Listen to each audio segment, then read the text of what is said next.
Grande alegria estar aqui com vocês e estou gratificado pela acolhida aqui da Associação Cultural Espiritualista de Viseu e os nossos amigos, Coronel Costeira, a família e os amigos aqui da associação, que considero também da família, e vocês também já fazem parte do meu coração.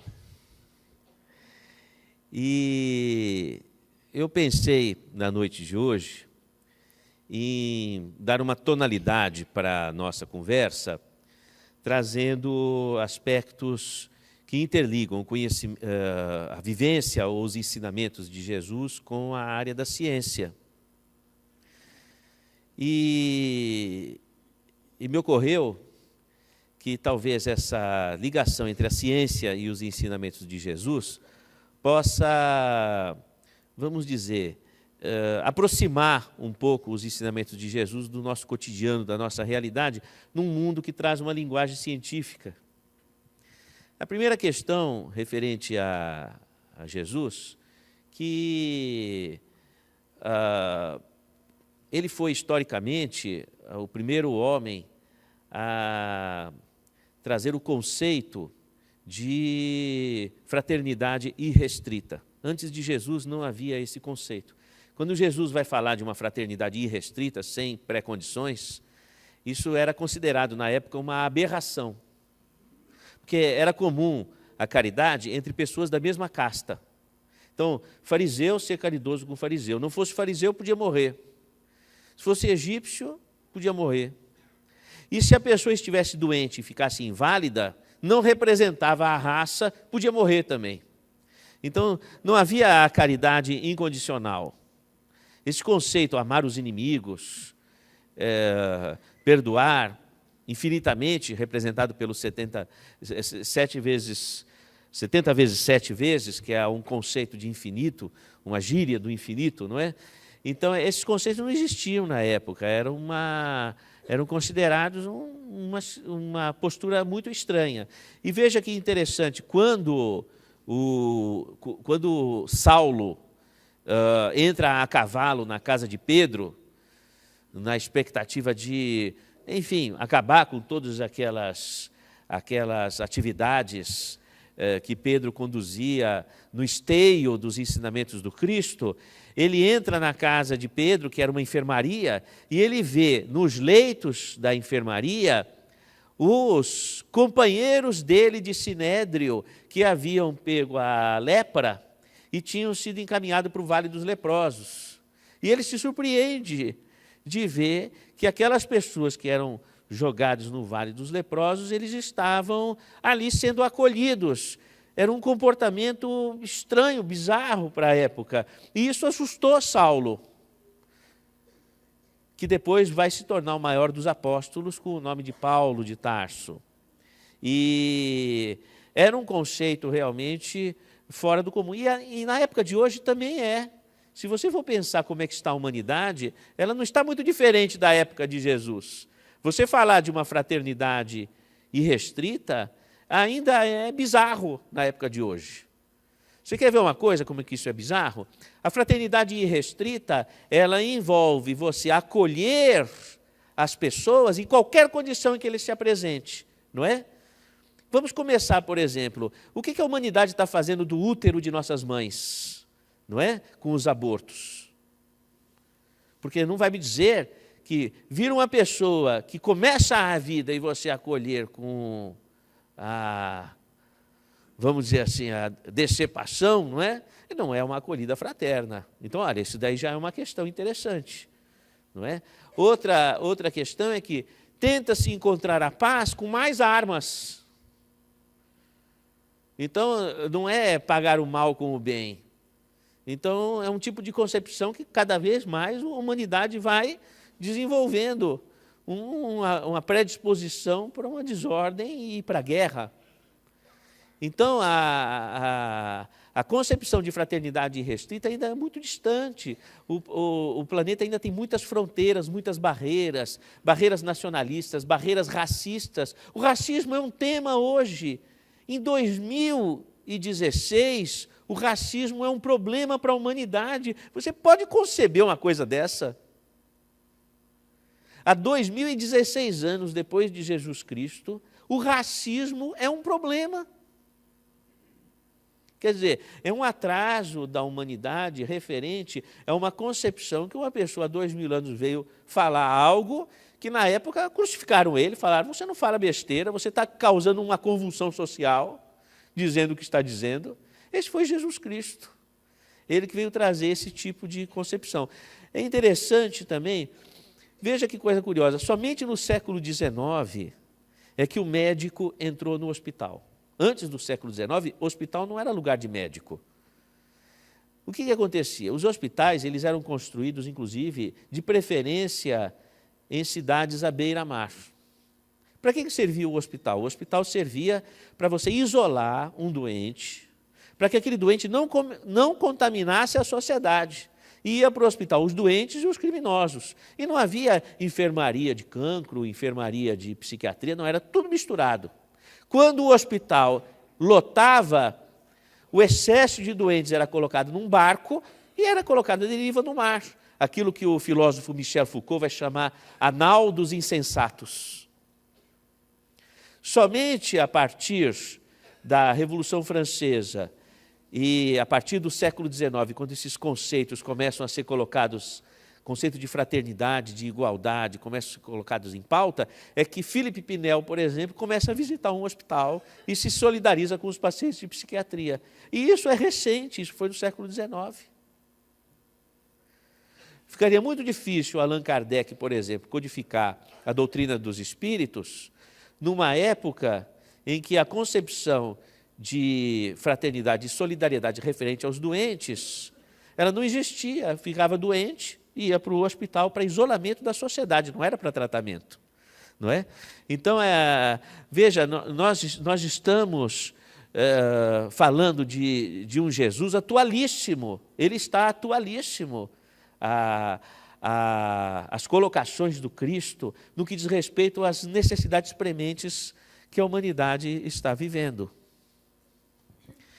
É lógico, nós temos o nosso macrocosmo da humanidade, tem o microcosmo da família, onde as alfinetadas às vezes são doloridas e anônimas, e se dorme por anos debaixo do mesmo lençol regado a mágoas, a desilusões, e noites mal dormidas com as costas contraídas, a musculatura tensa, não é? As mordeduras do bruxismo, dos dentes rangentes à noite, e sentimentos acumulados no coração, há um convite à tolerância, à paciência, ao perdão, sem que muitas vezes nós encontremos caminhos e a nossa vida íntima fica comprometida com questões que não têm testemunhas. Então, a atualidade dos conceitos do Cristo, ele também diz respeito ao nosso mundo íntimo. Nós estamos sofrendo, eu não digo vocês aqui de Viseu, ou aqui de Portugal, mas no Brasil estão. Mais do que nunca, por exemplo, nós temos os transtornos de ansiedade, que são muito prevalentes. Você sabe que todas as moléstias da medicina, que a medicina reconhece, na minha concepção, surge do transtorno de ansiedade. O que é esse negócio do transtorno de ansiedade? O transtorno de ansiedade, ele é um medo de não se sabe o quê. E ele acontece na pessoa quando a pessoa acumula dentro de si sentimentos contrapostos. Por exemplo, ter raiva da querida mãe é um sentimento contraposto. E muitas vezes sentimentos contrapostos existem dentro da pessoa sem que ela se aperceba disso. Identidade sexual, relações de amor e ódio, relações tensas entre a ética, a concepção ética e as atividades práticas da pessoa. Uma coisa não está batendo com a outra. Então, começa a movimentar sentimentos contrapostos que vão provocar os sintomas do transtorno de ansiedade. Mas é interessante, por que relações de amor e ódio? É porque nós viemos nessa existência considerando a multiplicidade e a ciclicidade da vida, a multiplicidade das existências, nós viemos de um passado em que as pessoas com as quais nós convivemos, muitas vezes, e até eu diria aquelas pessoas as mais difíceis que convivem conosco, que nós temos mais dificuldade de acertar a convivência, no passado nós vivemos uma relação de ódio, de rancor, de mágoas. E às vezes nascemos juntos, vivendo debaixo do mesmo teto, ou nas proximidades de uma mesma vizinhança, convivendo, compartilhando atividades, para, nessa convivência, aprendermos a construir um sentimento de amor, onde antes havia o ódio, a mágoa, a contenda e etc. Então, nós chegamos aqui com uma promessa de construir elos de amor onde havia o ódio. Então, muitas das vezes, no nosso universo de relações, o passado, ele vem como uma imagem inconsciente, um sentimento que eu não sei por que surge.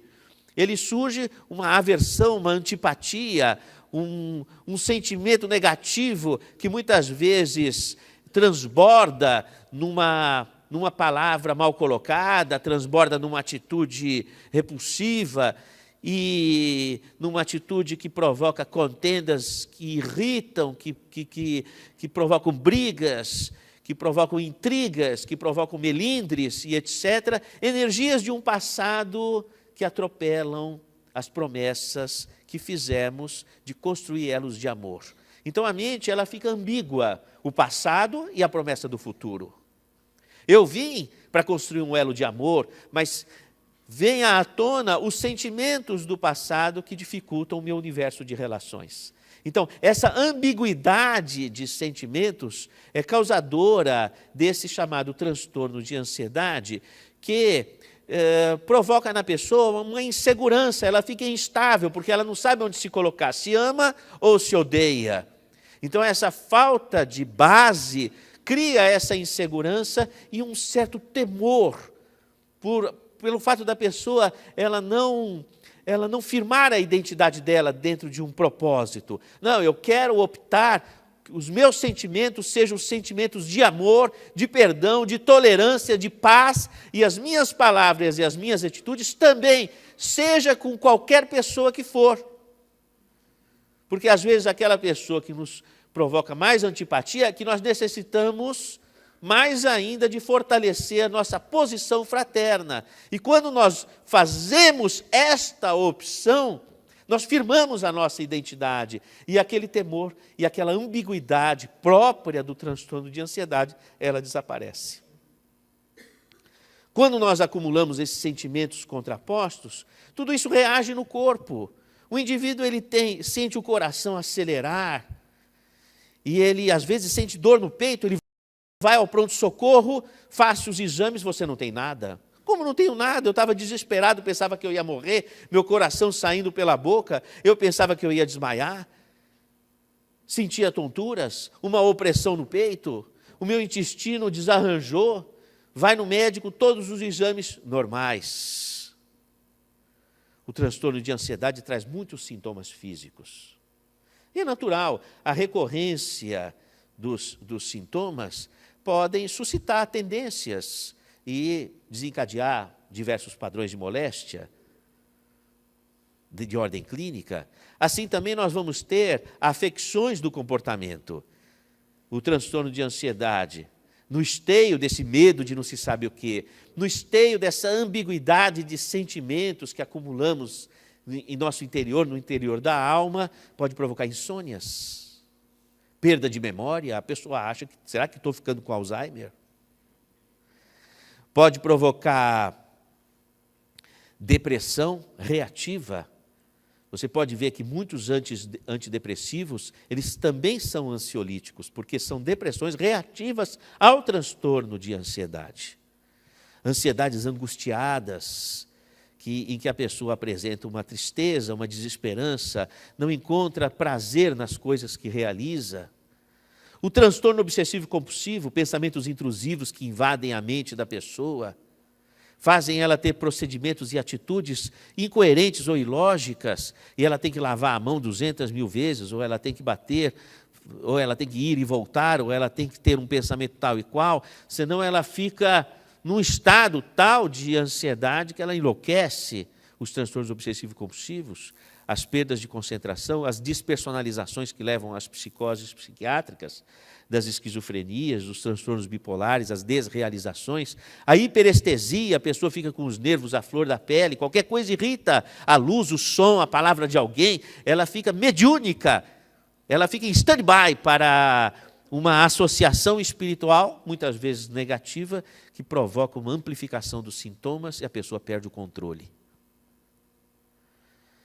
Então, são vivências anônimas de cada um de nós, que frequentam os consultórios médicos regados a pílulas e muitas vezes hospitalizações e exames, etc. e tal. Veja, Jesus é atualíssimo. Não só no que diz respeito às grandes questões da humanidade, mas também na intimidade das nossas vivências e de nossas necessidades. E quando eu digo um Jesus, eu não estou falando de uma pessoa que tenha vindo trazer uma religião sectária. Não. Eu estou dizendo de uma pessoa que veio trazer amor e que é de todas as religiões. Jesus é muçulmano, é judeu, Jesus ele é africano, Jesus é indígena, Jesus é protestante, é espírita, é hindu, Jesus é zen budista. Jesus não veio trazer uma religião, ele veio trazer o amor para a humanidade como proposta de vida. E não um sectarismo religioso, dizer que se você não for daquela religião, você não alcançará o paraíso. Isso é sectarismo, já não vale mais para os dias de hoje. Quem é que aceita esse tipo de concepção? Cada um, na sua diversidade de expressão cultural, naquilo que faz sentido para você, mas respeitando a diversidade de uns e de outros. Esse é Jesus. Não é um Jesus sectário. E esse Jesus, interessante e curioso, ele vem no esteio também, do ponto de vista pedagógico, da escola peripatética grega. O que é a escola peripatética grega? Os filósofos gregos da escola peripatética, aqueles que ensinavam andando pela cidade, dando exemplos, ensinando as pessoas das comunidades, como foi Sócrates, como foi Platão, como foi Aristóteles. E Jesus também ensinava andando, se comunicando com a comunidade, exatamente como a escola grega, que é chamada peripatética, que quer dizer, do grego, quer dizer que caminha, que anda, que circula. E essa era uma posição de Jesus. Curioso também que existia na época do Cristo, e Cristo viveu sob o império de Augusto, que foi uma época, do ponto de vista cultural e de conhecimento filosófico, muito expansiva do Império Romano, numa época em que o Império Romano abraçou, vamos dizer assim, eufemicamente, né, abraçou a cultura grega e a cultura hebraica. Então, houve um sincretismo de culturas, e esse sincretismo entre a cultura hebraica, a grega e a romana, estrutura uma vertente cultural que é chamada de cultura helênica. E havia uma gíria helênica na época que você dizia, quando você queria retratar que aquela pessoa era dotada de grande força física e grande força espiritual, você dizia assim: puxa, aquela pessoa é filho de Deus com uma mulher mortal. Então, Hércules, a figura mítica da mitologia, era filho de Zeus com Alquimena. Alquimena era uma mulher mortal, Zeus era a representação de Deus, o Deus do Olimpo, não é? Assim como dizer Jesus era filho de Deus com Maria, era uma gíria helênica para dizer, ele é dotado de grande força física e grande força espiritual. E Jesus, portanto, ele é uma figura de expressão máxima nos conceitos que traz, profundamente integrado com a história da humanidade e com as necessidades da humanidade, seja no macrocosmo de nossa sociedade, de nosso planeta, seja no microcosmo de nossas vivências íntimas, particulares e de nossas necessidades.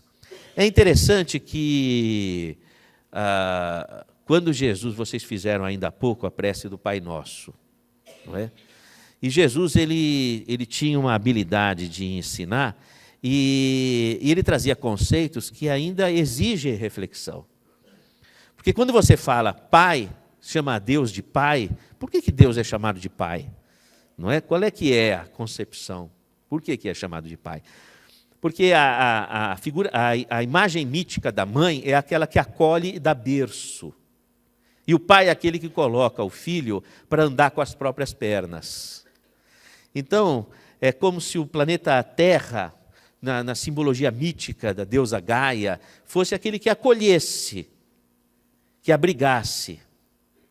Mas Deus coloca a pessoa para caminhar com as suas próprias pernas, ter as suas próprias experiências e conquistar o seu próprio destino, sem deixar de dar um amparo, estando ali, vigilante, para dar um amparo quando nós necessitamos, mas nós necessitamos de viver as nossas experiências. Então, chamar a Deus de Pai significa que o mundo é regido por uma força amorosa e misericordiosa, que não extrai de nós a necessidade de passarmos por nossas experiências. Então, muitas vezes, nós sofremos, a humanidade passa pelo seu sofrimento, como um professor que observa o aluno que passa pelas dificuldades quando faz a lição, quando faz as provas, mas ele sabe que aquele aluno precisa passar por aquelas dificuldades para que ele, por ele mesmo, encontre os caminhos, mas o professor está ali vigilante para poder dar um amparo, para orientar e para permitir, inclusive, uma recuperação. Se aquele ano não foi bom, repetir o ano novamente é uma oportunidade. Aliás, essa questão, fazendo uma vírgula muito interessante, de repetir o ano, a questão da reencarnação, que foi uma concepção, inclusive, vamos dizer, aceita pelo catolicismo até o século IV depois de Cristo. Uma vez uma pessoa me contou uma história que é uma figura de linguagem, mas é muito interessante a história, porque ela é esclarecedora. Havia uma senhora muito dedicada ao seu filho, esmerada, uma senhora amorosa, honesta, trabalhadora, com fé. Mas o filho dela, aos 20 e poucos anos, entrou na criminalidade. E ele, na criminalidade, que foi uma opção dele, ele era uma pessoa perversa, uma pessoa do mal. E ele desencarna. Tendo desencarnado, foi para o inferno.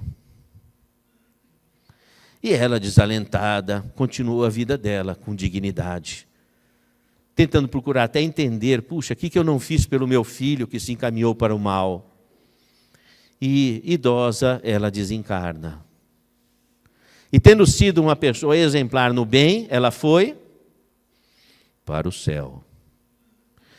Chegando no céu, ela é mãe. O que ela pergunta ela fez para Deus? Cadê meu filho? Seu filho está no inferno. Então eu quero ver meu filho. Não pode, a senhora está no paraíso e ele está no inferno. Não, mas eu prefiro ir para o inferno com meu filho do que estar no paraíso. A senhora não pode, a senhora está no paraíso. E ele ficará no inferno. E eu fico me perguntando, que Deus bom é esse, que não dá a essa mãe a oportunidade de ver o seu filho e a oportunidade do filho se reerguer? Sendo que qualquer escola tão humilde, em qualquer recanto do planeta, dá oportunidade para o aluno que errou retomar. E até a nossa própria justiça, ainda que não esteja num status de perfeição, ela preconiza a recuperação da pessoa que errou. Por que Deus não vai dar oportunidade? Só que a pessoa que ela acumula vibrações negativas, magnéticas pesadas, ela não tem peso específico para poder subir até vibrações tão harmoniosas como nós encontramos nos páramos maiores da espiritualidade. Não há como. E ela que tem uma vibração do bem, vai ter dificuldades de se aninhar ali nas sombras com vibrações pesadas, e ele, sem aquelas vibrações sutis, não consegue enxergá-la. E ela que consegue vê-lo, não consegue dialogar com ele. Então, o que precisa ser feito? Que eles sejam colocados numa condição em que eles possam se enxergar e conversar. É a reencarnação. Então, eles voltam para recomeçar. Então, Deus dá a oportunidade dela renascer, e depois ela vai ser mãe dele novamente. Só que, pelo fato de ter se perdido no mal, ele não tem força vital para poder oferecer condições de formatar a estrutura cerebral de forma adequada, formatar o organismo de forma adequada, e ele vem com severas deficiências.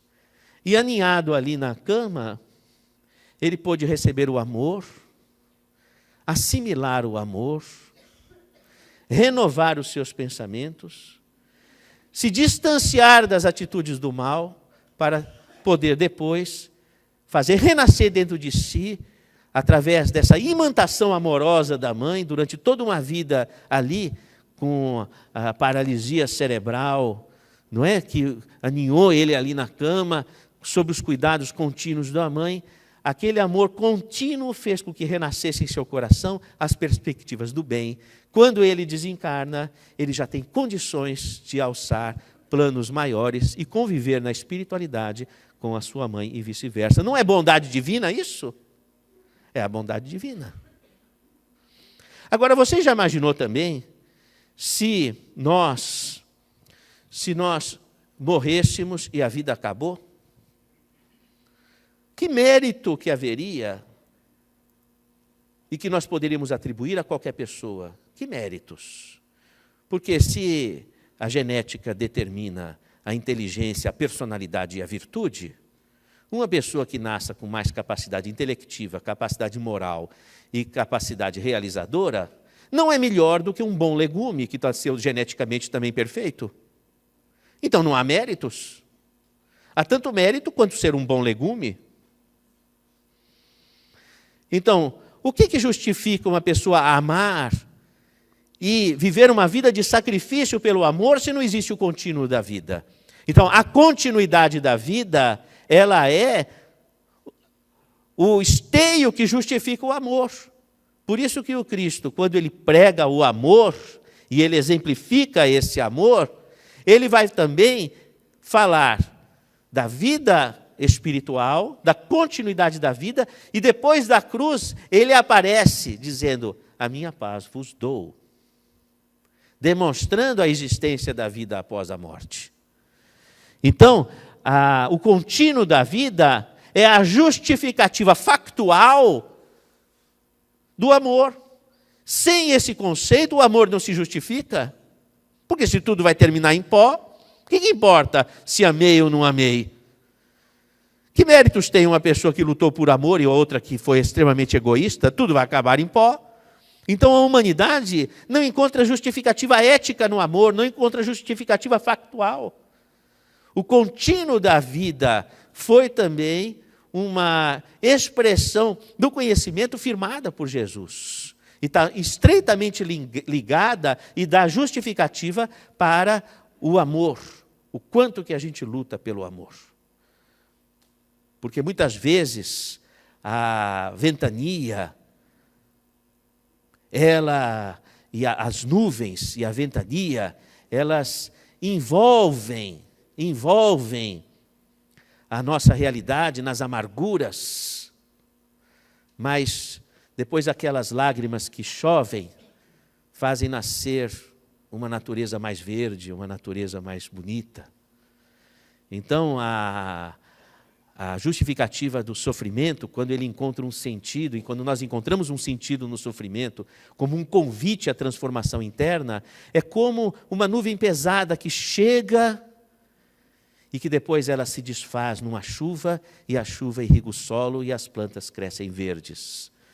Então, as nossas amarguras, representadas por nuvens que chovem nas nossas lágrimas, elas também vão fazer com que o solo de nossas vidas, o caminho de nossas vidas, se fertilize para o crescimento de novos conceitos, para o crescimento de representações do amor em nosso coração. E isso só se justifica a partir do contínuo da vida.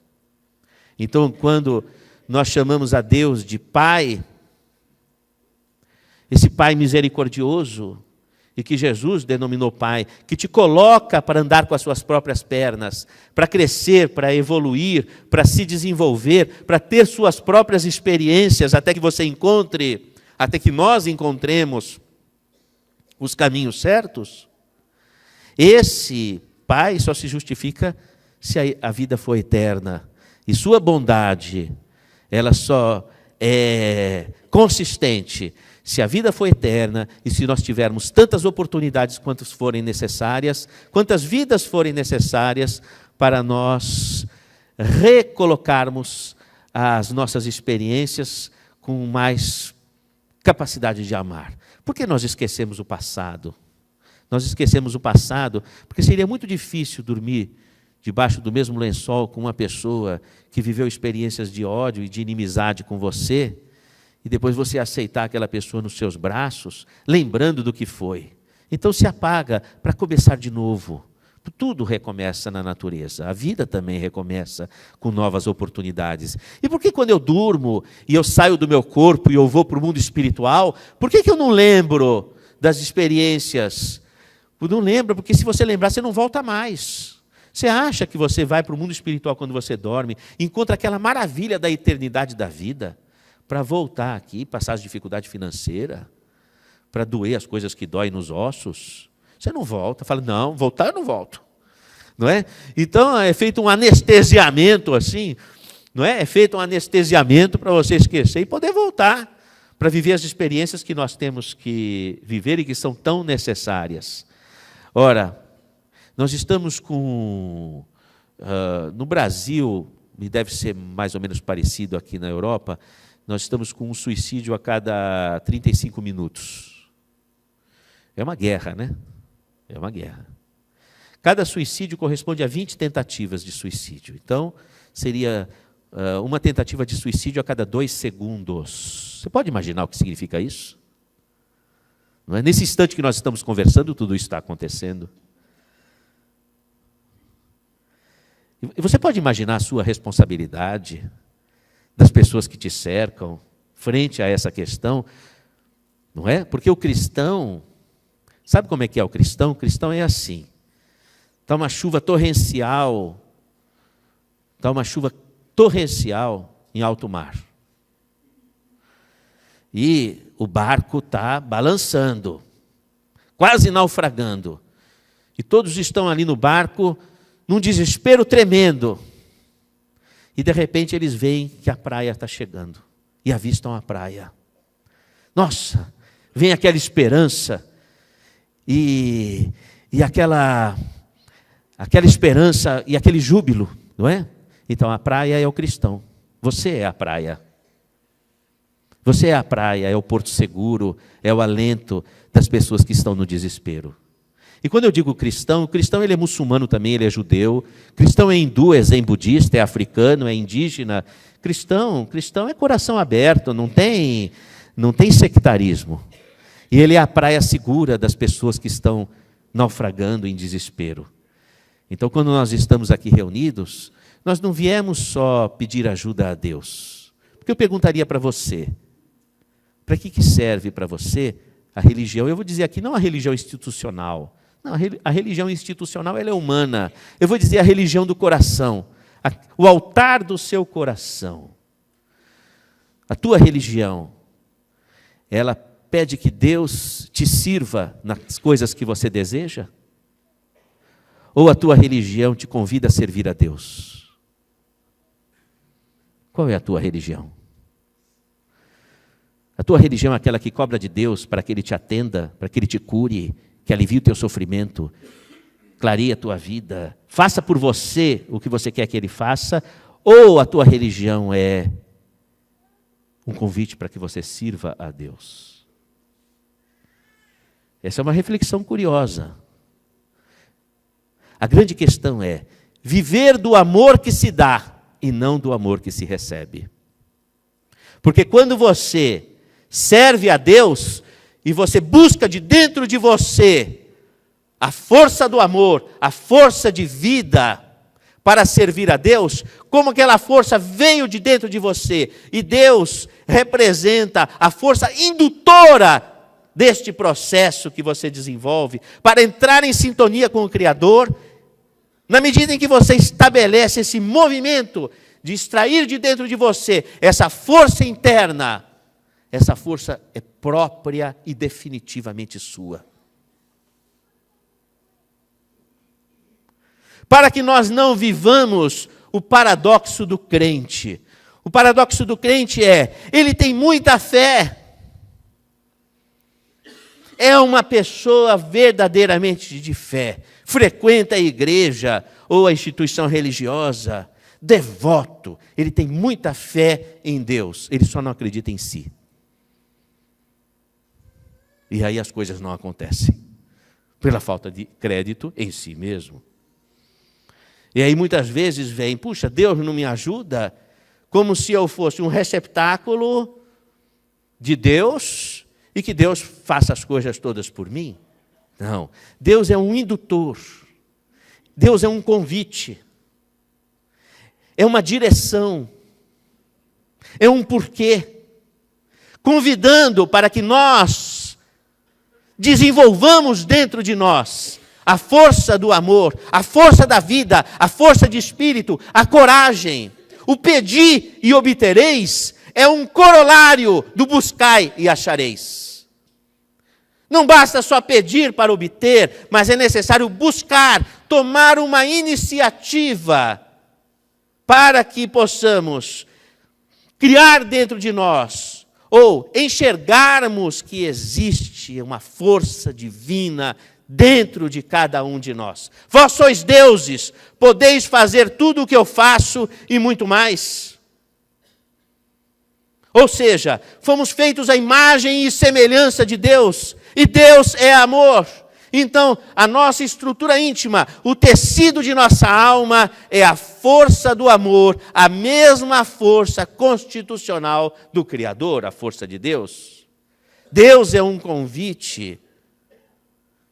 Deus não é uma mãe que acolhe nos braços e faz por você o que você não podia fazer quando você era um bebê. Deus é a metáfora do Pai, que te coloca no mundo para que você caminhe com as suas próprias pernas, para desenvolver exatamente estes alicerces. Os alicerces que correspondem à figura de identidade com o Senhor, o amor. E aí você caminha seguro. Agora, ninguém chega a Deus sem conjugar o pronome nosso, sem nos entendermos como irmãos uns dos outros. Por isso que se diz, Pai Nosso. Então, quando eu digo Pai, eu estou dizendo, Senhor, que me convidas a caminhar com as minhas pernas. Essa é a postura quando você ora o Pai Nosso. Já se coloque na postura, não da vítima que dói, que sofre, que já não tem forças e nem coragem e diz, Pai, socorro, não tenho mais nada a fazer. Não, não. Se eu digo Pai, eu estou dizendo, eu estou aqui com coragem para vencer os obstáculos, porque eu sei que eu terei um amparo na medida em que eu tiver a coragem ou a atitude do coração, coragem, agir do coração, a coragem E diante da coragem e da postura firme mental que eu me coloco nos momentos mais difíceis de minha existência, eu conquisto a sintonia com Deus. Então, quando eu digo Pai, eu tenho que dizer com o coração firme daquela pessoa que está buscando, que deixou de se vitimizar. Ó vida, ó azar, chega disso. Ó como dói, ó como eu sofro. Chega, chega. Vamos dizer diferente, vamos dizer, eu tenho coragem, eu vou vencer, eu estou aqui para conquistar forças internas. Senhor, esteja comigo. E aí você alcançou. E aí eu digo nosso. Quando eu digo Pai Nosso, eu estou enxergando a todos como irmãos uns dos outros. Agora, existe uma expressão no Brasil que eu não sei se é a mesma expressão aqui em Portugal. Chama-se cara de pau. É a mesma coisa? Não adianta você pedir a Deus se você não oferece para as pessoas, né? Cara de pau isso. Não é? Imagina você leva uma vida egocentrada, egoísta, não ajuda ninguém, não faz um sacrifício e você depois pede a Deus. Fica esquisito, é cara de pau. Isso daí nem tenta, vai dar errado. Eu não estou rogando praga, eu só estou avisando. Então, a gente precisa ter uma atitude coerente. Quando você fala Pai Nosso, você tem que enxergar as pessoas como sendo irmãos uns dos outros. Nós temos que passar a conviver. Olha, gente, se não tiver perdão, não há convivência. Porque a pessoa do teu lado vai te decepcionar. E você vai decepcionar a pessoa do teu lado. Então não há convivência sem perdão, porque não tem gente perfeita. Nós somos pessoas rugosas. Nós temos uma parte lisa e uma parte rugosa. Ou seja, nós temos uma parte boa e outra parte sombria. Todo mundo é assim. Não adianta criar mitos. Ah, aquela pessoa é iluminada. Iluminado é nosso Senhor. Nós somos rugosos, temos uma face escura, uma face sombria. Então, não vamos criar mitos com as pessoas. Um grande sábio é capaz de uma grande mentira. Então, nós não podemos nos espantar com as atitudes das pessoas. Irmãos nossos, capazes de erros e de acertos. Eu não vou me espantar com isso. Eu preciso enxergar como irmão, conviver, perdoar, enxergar como nosso. Então, Pai Nosso, somos todos irmãos uns dos outros. Não é? E aí ele vai dizer que estais nos céus. Gente, quando Jesus fala céu, ele não é um astrônomo, sabe? Nem estava falando para os astrônomos. Para quem Jesus estava falando? Para pescadores humildes que nem fizeram escola, é ou não é? Então, o que era céu para eles? O que é um céu para um pescador, gente? O que interessa para o pescador no céu? Interessa se vai chover ou não vai, é ou não é?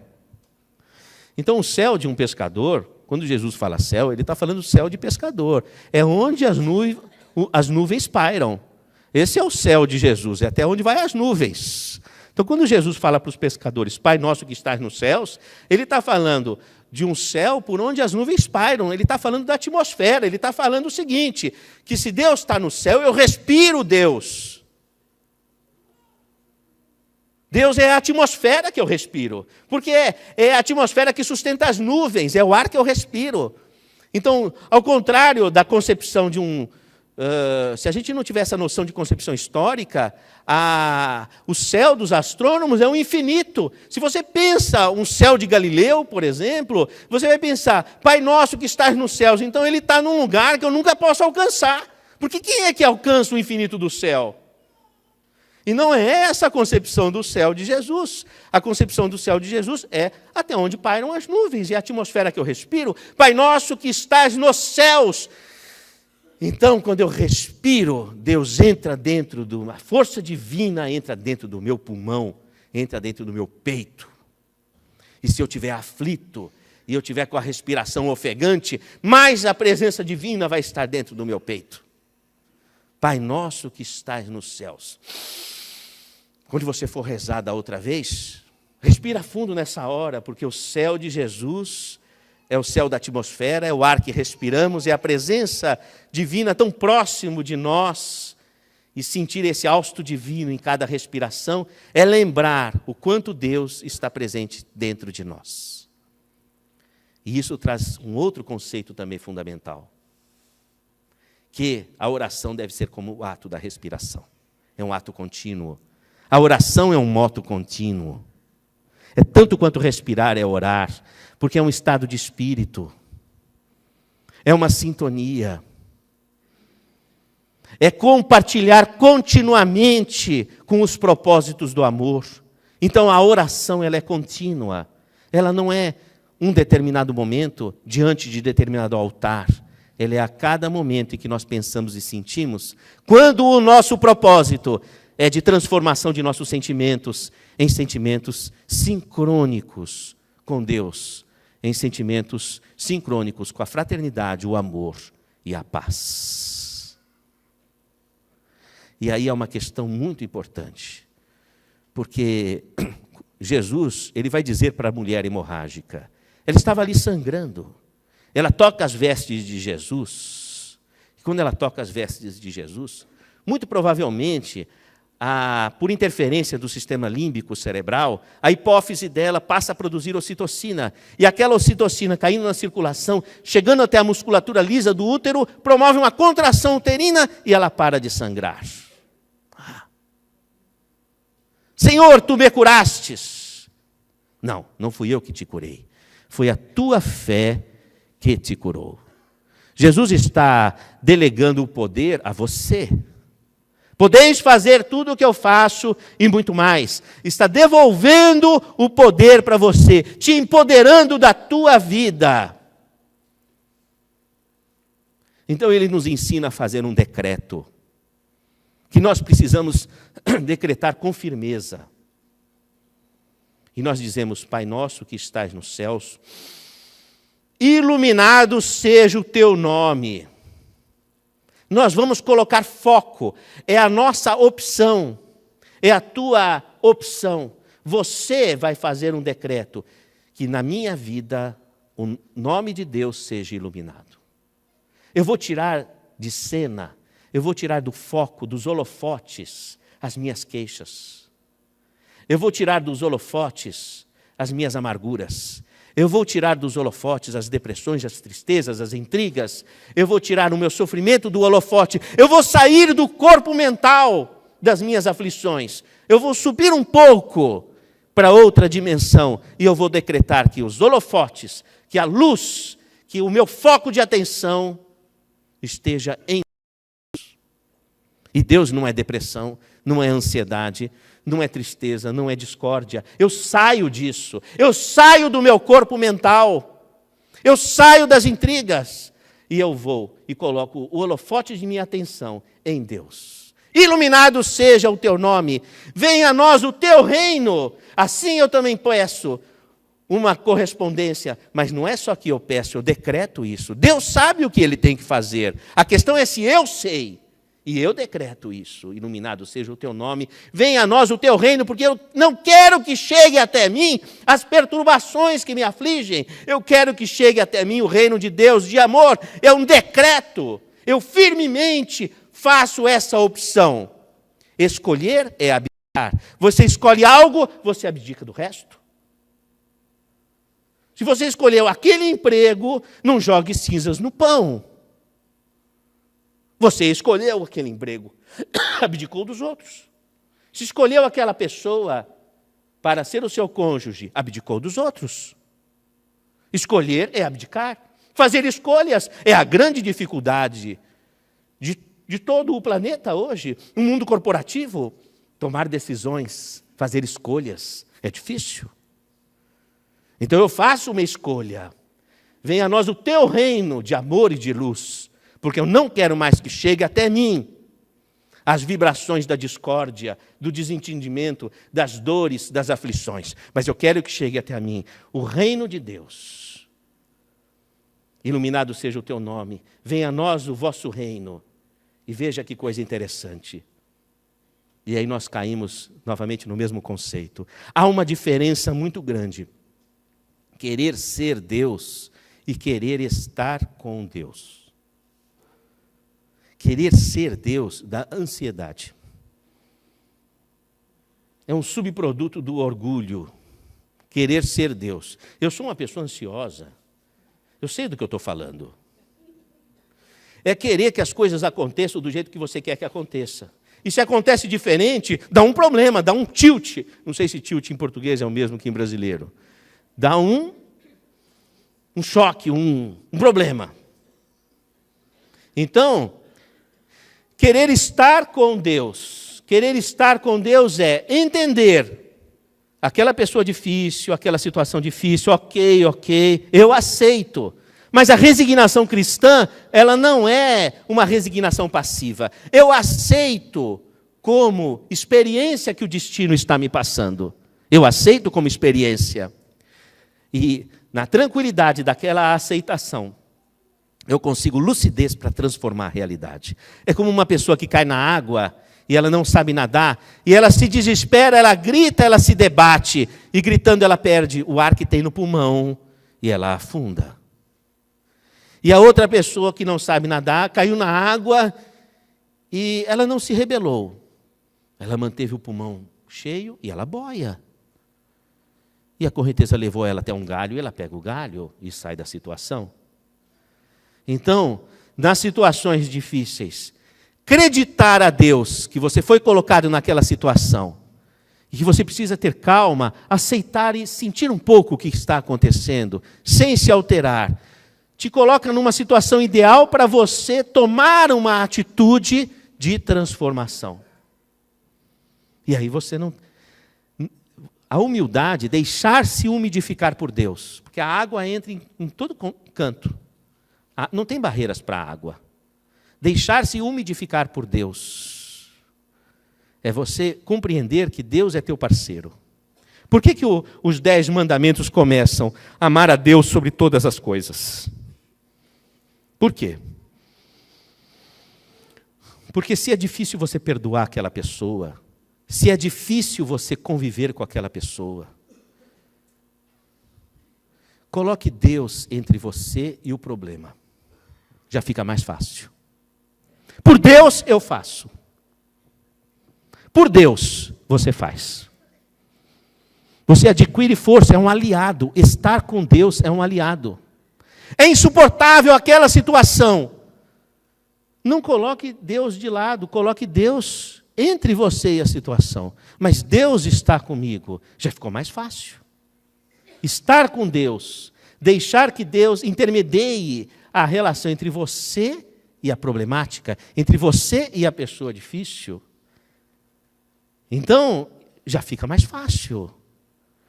E isso é humildade, deixar-se umidificar por Deus. E isso acalma, tira a pessoa da ansiedade.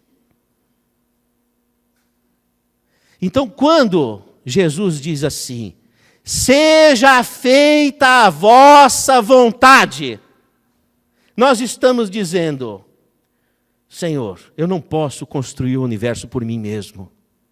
Eu não posso querer que as coisas sejam do jeito que eu quero, isoladamente por mim mesmo. Eu vou me desesperar, eu vou criar uma ansiedade. As minhas vontades, alheias à vontade de Deus, criam problemas. Então eu peço que seja feita a vontade de Deus. Eu estou colocando Deus como parceiro, intermediário entre eu e os meus problemas. E a vontade de Deus, ela é uma vontade toda estruturada no tecido de amor e traz toda a harmonia do universo. A mesma vontade de Deus traz harmonia entre os planetas, as galáxias, todo o universo, e entre as vidas humanas, as suas relações, e todo o microcosmo de nossas vivências íntimas e anônimas. Seja feita a tua vontade, aqui na terra como nos céus. É a mesma vontade de Deus em todas as dimensões do universo. Pronto. Esse foi o meu decreto. Essa foi a minha escolha. Nesse instante eu entrei em sintonia com Deus. Não só movido pelas palavras, mas movido pelas atitudes, porque a cada átimo de segundo, as minhas intenções são renovadas para o amor, a fraternidade, o perdão, e eu estou a cada instante procurando me mobilizar nessa direção, porque a oração ela é um moto contínuo de minhas atitudes, de minhas intenções. E aí eu posso pedir, Senhor, o pão nosso de cada dia nos dai hoje. É o dinheiro que está faltando, é o remédio, é o alívio de nossas dores, são as oportunidades, é o pão que nos alimenta. E eu peço para Deus, porque eu já estou munido dos recursos, da sintonia com o Senhor a partir de todas essas palavras, conceitos e ações que eu construí. Mas eu não posso esquecer que muitas vezes o pão que me alimenta é o pão da alma. É justamente aquela situação difícil, é aquela pessoa difícil, é a situação difícil, que vai buscar dentro de mim os valores da paciência, os valores da perseverança, os valores do amor, os valores da solidariedade, da fraternidade. Porque a vida vai doer, anunciando que eu preciso reorientar meus caminhos, enquanto eu não estiver filiado aos subprodutos do amor, quais sejam a paz, o perdão, a humildade, a verdade, a fé, a perseverança, a realização, o trabalho. E às vezes, aquela pessoa difícil, aquela situação difícil, também é o pão que me alimenta a minha alma, justifica a minha vida, dá o sentido da minha existência. Então, quando eu digo, o pão nosso de cada dia nos dai hoje, eu não posso jogar cinzas no pão, me queixando dos problemas, me vitimizando junto aos problemas, me queixando das pessoas, me queixando das circunstâncias. Não vou jogar cinzas no pão, mas eu vou dizer, aquela circunstância busca de mim a paciência, aquela pessoa chama de mim a fraternidade e o amor, porque nós só vamos entender uma pessoa se nós amarmos aquela pessoa. Tudo começa com o sentimento do amor. Muitas vezes nós invertemos esse processo e buscamos, antes que a pessoa tenha o mesmo pensamento que eu tenho, a mesma atitude que eu tenho, aí eu vou dizer se eu amo ou não amo. Wrong way, caminho errado. Primeiro eu vou amar. E se for difícil para o meu coração amar aquela pessoa difícil, eu vou colocar Deus entre eu e aquela pessoa. Por Deus eu faço. E amar é ter paciência, amar é ter uma sintonia que te permita saber dizer a palavra certa no momento exato, a atitude correta no momento certo, por inspiração divina, porque entre você e aquela pessoa existe Deus. E eu deixei de me queixar, de me melindrar, eu deixei de me imolar naquela relação difícil, coloquei Deus entre eu e ela. E eu deixei de reclamar, mas eu passei a usar as minhas palavras para reforçar os meus sentimentos, aqueles que eu preciso desenvolver. A paciência, a tolerância, o entendimento, o amor no meu coração para que eu possa compreender. Às vezes não, sempre, uma pessoa que te agride te pede socorro. A pessoa que te agride está te pedindo socorro. Então eu não vou jogar cinzas no pão. As situações difíceis, as pessoas difíceis são o pão que alimenta a minha alma. O pão nosso de cada dia nos dai hoje. E aí, meu caro irmão, minha cara irmã, você está preparado para o caminho da verdade e da vida. Você está preparado para seguir a trilha, o caminho da verdade e da vida. E aí nós nos deparamos com algumas realidades. O peso da consciência, as nossas culpas, tantas coisas que nós deveríamos ter feito e não fizemos, e coisas que nós fizemos e não deveríamos ter feito, e a consciência pesa, e é difícil, com a consciência pesada, caminhar na trilha da verdade e da vida. Mas aí eu peço a Deus, Senhor, me perdoa. Liberta a minha consciência de minhas culpas. E me permita recomeçar, como tudo na natureza recomeça. E se eu mudo de atitude, e não concretizo mais os atos negativos que eu concretizava, ou eu passo a me movimentar para fazer aquilo que eu precisava de fazer, Eu não alimento mais o passado, nem sequer nas consciências das pessoas, porque eu renovei minha posição. É como o presidiário que se torna crente, renova a sua vida e se torna o pastor da penitenciária. As pessoas não associam mais ele com o crime, porque ele mudou conduta e não tem mais associação ou ligação com a pessoa que ele foi do passado. Então, se eu renovei a minha postura, eu não ajo mais como eu agi no passado, eu estou com a minha conduta diametralmente oposta, fazendo aquilo que deve ser correto, eu perco a conexão com o personagem que eu representei e não alimento mais na memória do passado os erros que trilhei. Senhor, me ensina a perdoar aquele que me ofendeu. Porque se a minha consciência se libertou da culpa, o coração cheio de más águas, esse coração cheio de más águas, pesa e me dificulta na trilha do caminho da verdade e da vida. Então, eu preciso perdoar aquele que me ofendeu. Liberta teu coração das mágoas. Senhor, me auxilia a perdoar aquele que me ofendeu. E aí sim, o coração como um cálice dourado a receber a luz divina, a consciência cristalina com as novas oportunidades de reacerto, eu caminho na trilha da verdade e da vida e peço a Deus, não me deixe cair nas tentações. E nós precisamos de ter firmeza na sintonia do pensamento e das atitudes, para não recairmos nas tentações. Mas muitas vezes, quando nós nos dispomos a fazer o bem, nós nos traímos e nos envergonhamos. Por isso que aquele, ainda que esteja no caminho reto e do bem, e comete aquele deslize, todos nós vamos dizer, é natural, todos que estamos no caminho do bem, muitas vezes, também nos equivocamos e somos merecedores do perdão uns dos outros. Vamos, meu irmão, recupere, reerga a sua coluna e vá adiante nos seus propósitos do bem, porque eu não vou criticar, eu não vou te crucificar, porque eu não sou o teu juiz é Deus e de tua vida sabe Deus.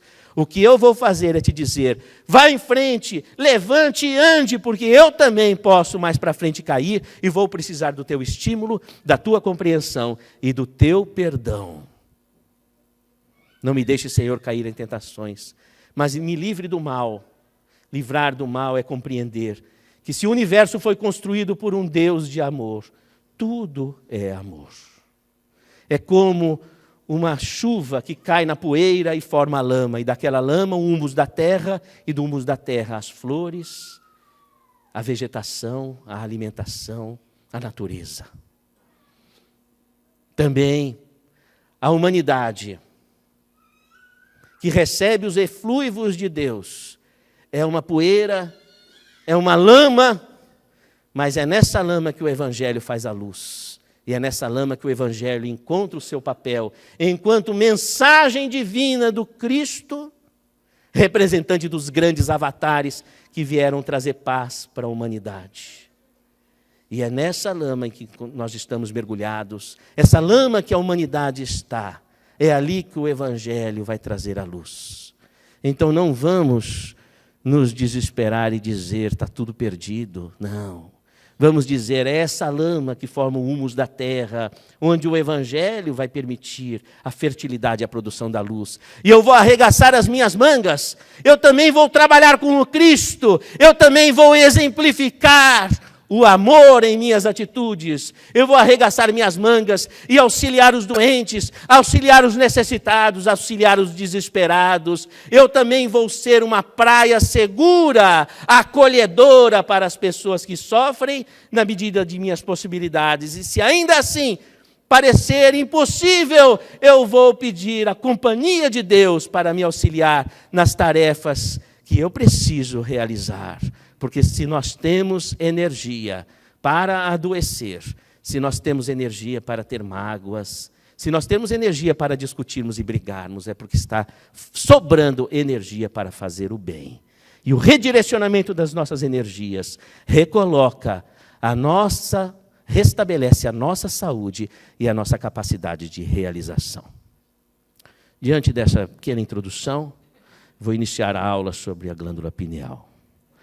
Podemos projetar a primeira... Como é que faz para projetar?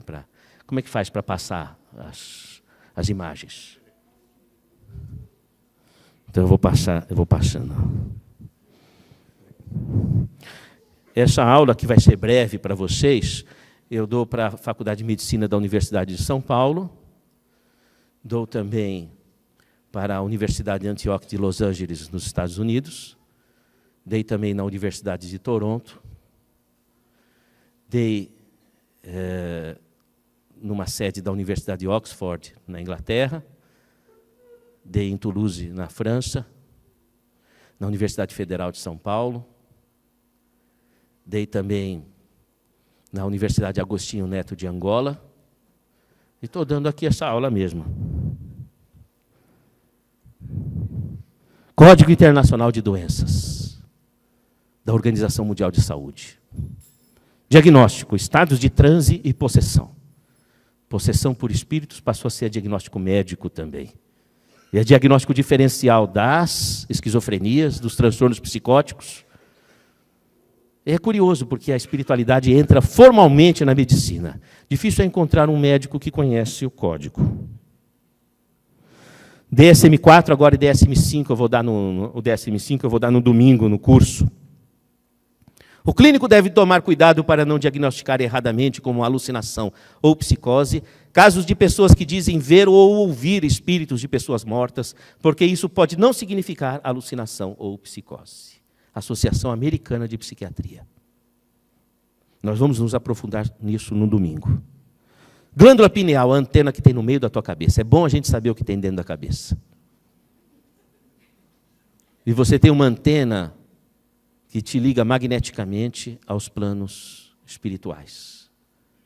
E de acordo com o canal que você sintoniza, você estabelece a sua ligação mental, reforçando o que você focaliza. Focaliza o bem, você sincroniza com o bem. Focalizando o mal, aí amplifica-se o território negativo. Então, o nosso cérebro, ele vai obedecer à ordem de comando de nossa vontade. Aí são glândulas pineais que nós colocamos ao microscópio e pudemos observar esses que são cristais dentro da glândula pineal. Aqui um cristal visto ao microscópio eletrônico. É importante você saber que você tem bola de cristal na cabeça, sim. E nós vamos estudar com profundidade isso no domingo, não é? E se você fratura um cristal, ele apresenta lamelas concêntricas e indica a idade da pessoa. Aqui o cristal de uma pessoa jovem, o cristal de uma pessoa de 80 anos já tem uma estrutura diferente, indicando uma contínua modificação dos padrões de sensibilidade espiritual de uma pessoa. E essa sensibilidade, captada pelo cérebro, vai ser absorvida por todas as áreas cerebrais, modificando o status clínico da pessoa. Muitas moléstias são regadas a interferências espirituais, adquirindo características que os médicos encontram dificuldade de justificar simplesmente pela origem bioquímica ou psicológica. Nós vamos estudar com profundidade casos, no domingo, casos de depressão, em que a pessoa chegou até a ser, para ela, indicada eletrochoque, não é? E que a pessoa apresentava, na verdade, fenômenos ou potencial mediúnico de ectoplasmia, médium de cura. Então, por isso que os remédios não funcionavam, porque faltava que a pessoa tivesse domínio sobre os padrões energéticos dela. Isso se refletia no organismo, formação de cistos, hemorragias e diversas situações clínicas que eram misteriosas para os médicos e que encontram sentido quando nós passamos a entender que somos seres multidimensionais e estabelecemos conexões com as dimensões do espaço, quais sejam as dimensões espirituais. Como nessa imagem, em que nós temos um desenho artístico mostrando a pessoa, o corpo aqui deitado, e a pessoa saiu do corpo e encontra-se em outra dimensão com as pessoas que muitas vezes deixaram saudade, mas se encontram vivas na espiritualidade. Aqui, um estudo sobre as energias dentro da célula, aqui uma organela chamada mitocôndria, onde é produzido não só a caloria, ou o ATP, que é a moeda energética do corpo, mas também as energias ectoplásmicas dos médiuns curativos. E é interessante que, estudando a mitocôndria, nós estamos começando a identificar padrões. Aqui, a glândula pineal funcionando numa pessoa portadora de mediunidade, no momento do ato mediúnico, em que ela está em sintonia, ela apresenta um brilho aqui na região da glândula pineal, que é a região talâmica, e que vai ser colocada no laudo do exame, e o médico ele faz uma interrogação imensa, porque ele não sabe o que é aquilo, porque não é uma doença, mas é uma alteração. Então, essas questões nós estamos analisando cientificamente a partir do estudo dos casos clínicos. Esse é um estudo que nós fizemos nos Estados Unidos, mais difícil de explicar aqui nesse momento, mas nós vamos explicar na aula. Também o Doppler transcraniano, mostrando que o fenômeno de incorporação, ele provoca aceleração da circulação na cabeça. Muitos casos de dor de cabeça crônico estão ligados a fenômenos mediúnicos por esse fato. O estado de transe, ele acentua a velocidade de fluxo das artérias cerebrais, como é mostrado nesse Doppler, não é? E um caso muito interessante aqui, para nós encerrarmos e colocarmos, se houver possibilidade, as perguntas, um paciente com epilepsia, não é? Atendido na Universidade Federal de São Paulo, com convulsões focais, só que ele apresentava um padrão de eletroencefalograma muito particular, houve dúvidas a respeito do padrão da crise, é solicitada uma reavaliação do caso, que passou para a nossa avaliação. Nós não somente avaliamos, como acompanhamos com o medicamento que precisava de tomar, mas também identificando que era aquele diagnóstico do Código Internacional de Doenças, estados de transe e possessão, e nós colocamos esse paciente para um treinamento e um desenvolvimento acompanhado com a nossa equipe, e aquela epilepsia ficou sob o domínio dele, não é?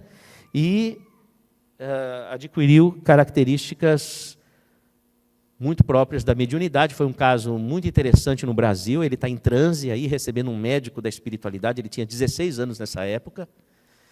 Nunca mais teve crises epiléticas, porque, na verdade, ele estava tendo uma interferência exterior que vinha pela pineal. Era o código F44.3, era o diagnóstico F44.3, não é?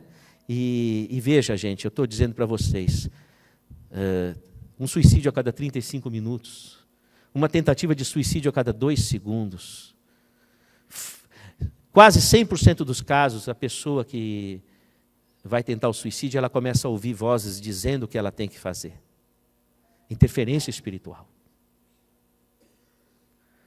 E às vezes as vozes se tornam tão irresistíveis que ela vai num moto contínuo daquela ordem de comando. E a revelia da sua vontade, ela comete o suicídio. Ela entra e é uma questão espiritual. Muitos casos de esquizofrenia são casos do F44.3, estados de transe e possessões. E na falta do conhecimento médico para identificar aquilo que a medicina já identifica, mas que falta uma postura das universidades, das faculdades de medicina, de assumir com mais profundidade esse assunto, quantas pessoas não estão ou hospitalizadas nos hospitais psiquiátricos ou internadas nos comprimidos, sem uma solução, e apresentam, na verdade, imenso potencial realizador, como esse menino, que é um pai de família, tem uma empresa e semanalmente trabalha no centro espírita, recebendo essa entidade e ajudando centenas de pessoas anonimamente, gratuitamente. Não é famoso, não tem nada disso, é anônimo mesmo. E veja quantas pessoas estão encarceradas nas epilepsias, não é? E para não dizer também nas diversas moléstias autoimunes, nas doenças reumáticas, nas tireoidites de Hashimoto, nos distúrbios ovarianos, para não dizer até nos cânceres, que representam também um estoque de energia. Por que forma células e células e tumor? Porque é excesso de energia, não é? Quanta coisa bonita, quando Jesus disse, podeis fazer tudo o que eu faço e muito mais. É um convite muito sério, porque trabalhar para o bem do próximo, em sincronicidade com a espiritualidade, a exemplo de Jesus, é sanear os nossos males, e se ainda que tenhamos que passar pelos males, nós vamos passar por esses males como verdadeiros convites à nossa transformação interior, com muita alegria no coração, motivação e coragem. Que Deus te ilumine, que Deus traga luz para o seu coração e paz, que Deus ilumine o seu lar, que Deus ilumine o seu casamento, seus filhos, seus pais, seus horizontes de amor, que Deus ilumine teu trabalho, que Deus te cubra de forças diante de tuas dificuldades, que a espiritualidade ilumine nesse instante as suas células físicas, para que o seu organismo te sirva de instrumento do bem. Que Deus tire de nós as nossas mágoas, que nós possamos ter o coração livre, Senhor. Que Deus tire de nossas consciências as nossas culpas, e que nós possamos fazer desse momento um elo de promessa, que vamos ser trabalhadores do Cristo, no sentido de que transformaremos as nossas atitudes e seremos uma praia segura, amparando quem nós pudermos amparar, na medida daquilo que pudermos fazer, sempre na companhia amorável de Deus, seus eflúvios de amor, suas emanações de paz. Que esta casa receba essa cobertura de luz, para que possa ter os caminhos abertos, as consciências lúcidas, os corações aprimorados, na construção desse empreendimento. Esta universidade que aqui vai se formar, não para dar títulos, não é uma universidade de títulos, mas para capacitar pessoas para realizar. Que nós possamos ser parceiros. Eu vim aqui em busca de parcerias, mas parcerias para o Cristo, em nome de Deus. Obrigado, Costeira, pela oportunidade. Obrigado, amigos. Estou à disposição para quaisquer perguntas. Obrigado.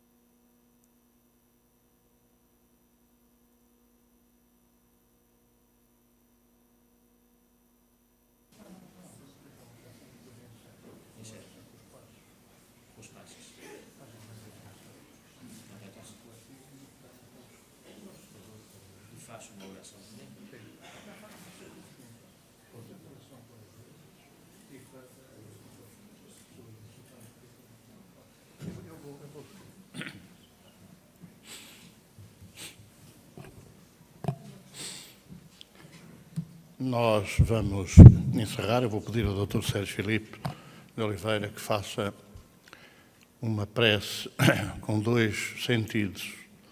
Um, que é servir de passe àqueles que hoje iam receber o passe individual. E também a radiação pelos doentes, conforme costumamos fazer.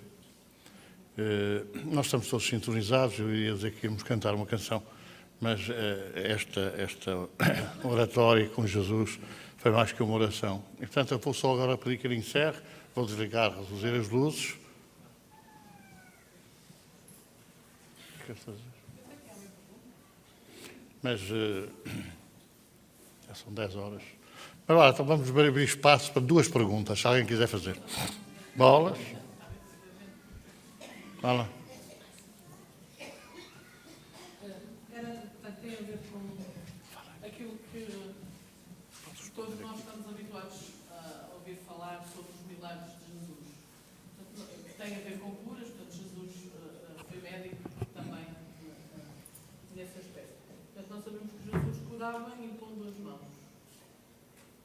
Terá alguma relação com algum tipo de emoção energética ou força mental sob a opinião?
na verdade, ela existe porque ela está cobrando de você que você mude um sentimento dentro de você,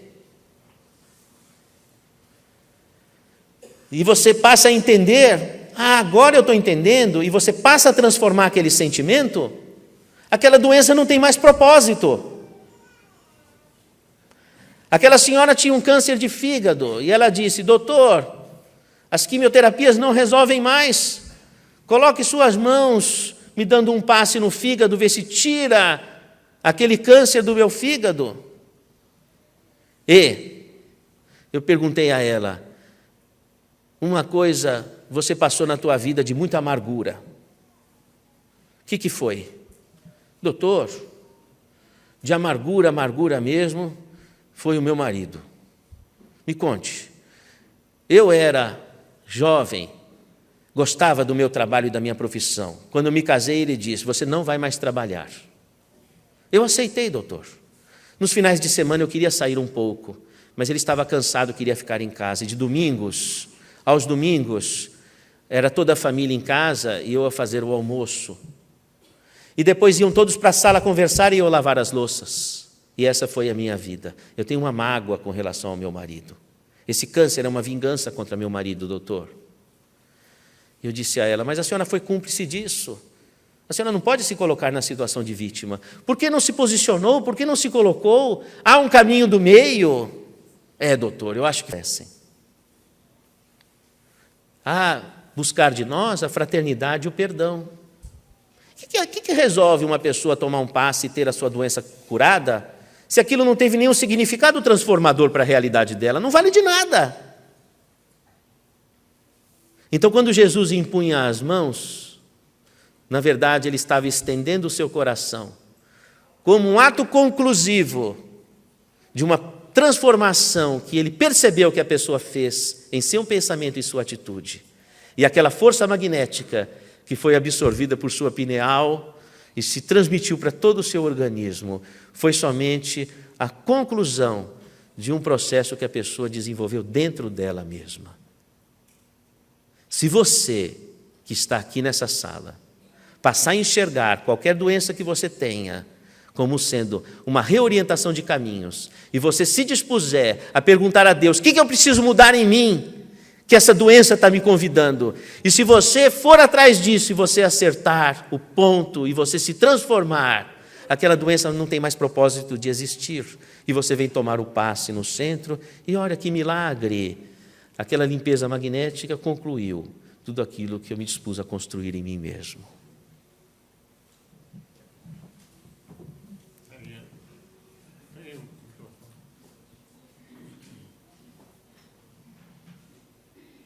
Como o doutor falou, epilepsia, e no caso em concreto, o meu pai sofre de epilepsia desde os 7 meses de idade. E ultimamente, não sei se tem a ver com a idade, mas tem tido muitas crises. O que a mim me transtorna um pouco é ele nunca se lembra de nada. Quando vem novamente a ele, faz coisas que nunca se lembra. A minha experiência nos casos de epilepsia é assim: deve-se acertar a medicação, e eu sempre uso medicações alopáticas e homeopáticas, porque a medicação alopática ela vai atacar a doença, e a homeopática ela é como vacina, ela vai fortalecer o organismo. Porque não adianta só você atacar a doença, você precisa fortalecer o organismo. Então eu conjugo as duas medicações. E depois é muito provável que ele tenha esse diagnóstico F44.3. Então, uma sugestão é aconselhá-lo a vir, por exemplo, aqui à instituição e seguir as orientações até que ele possa usufruir da mediunidade dele. Quando ele tiver comando da mediunidade, aquilo que é a epilepsia vai se transformando num fenômeno produtivo sob o domínio dele. Não é? É uma proposta trabalhosa, mas bastante gratificante. Eu não tenho dúvida que ele vai obter melhora numa trajetória como essa. Não tenho dúvida disso, como muitos casos.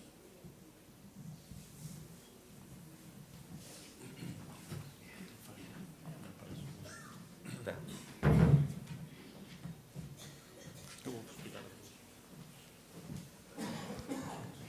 Então nós vamos rezar. A minha mãe me dizia assim, na hora da dúvida, reza. A dúvida surge na nossa vida, porque senão a gente não recorre a Deus, né? É hora de recorrer a Deus. É melhor eu ir para trás, senão eu vou cair da... Gente, então vamos seguir aquela proposta que nós fizemos, não é? Então, a primeira postura nossa nesse instante é a postura de coragem. Esquece o problema, centraliza na sua coragem, no seu poder, na sua força. Se coloque diante de uma nova proposta. Agora nós vamos respirar fundo. Lembrando que o hausto divino se encontra no ar que nós respiramos. E respirando fundo, nós vamos capturando essa energia no oxigênio que nós respiramos, muito além do oxigênio que produz as químicas, mas também a energia vital que vai circular em nosso organismo, trazendo vitalidade. Vamos respirando fundo pelo nariz, pedindo a Deus que nos envolva em suas luzes, que a espiritualidade maior nos abrigue em suas luzes, que os protetores dessa casa possam estar nesse instante formando um cerco de luzes, que os nossos familiares e amigos que partiram para o mundo espiritual possam formar também conosco esse elo de força. E todo este recinto, todo este salão está numa redoma luminosa, magnética. E nós vamos, nesse instante, fazer aquilo que é chamado de autopasse. Então, vamos erguer as nossas duas mãos para o alto e procure capturar com as suas mãos a energia magnética, como se as suas mãos fossem uma antena. Respire fundo e nós vamos agora trazendo essa energia para sobre nossas cabeças para que iluminemos os nossos pensamentos.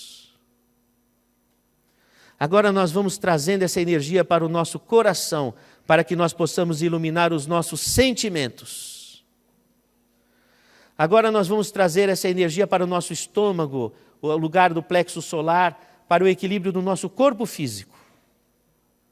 Agora você vai colocar as suas mãos numa parte do corpo que necessita cura, para que a espiritualidade possa fluir energias através de suas próprias radiações magnéticas em direção ao órgão necessário a ser curado. Vamos respirar fundo novamente, vamos estender as mãos para frente e você vai imaginar a sua casa, o seu quarto de dormir. Você vai imaginar as pessoas todas queridas suas e as pessoas difíceis, todo mundo de suas relações recebendo esse magnetismo, essa luz. Agora você vai trazer tudo isso para o seu coração, como representação do seu poder de amar, do nosso poder de amar em nome de Deus. Que estes minutos em que estivermos tão ligados à esfera maior, possam se eternizar nessa noite, que seja uma noite luminosa, e nos dias por vindouros, em nome de Deus, com caminhos abertos, caminhos luminosos. Obrigado, Jesus, pelo teu amparo, esteja conosco sempre. Que assim seja.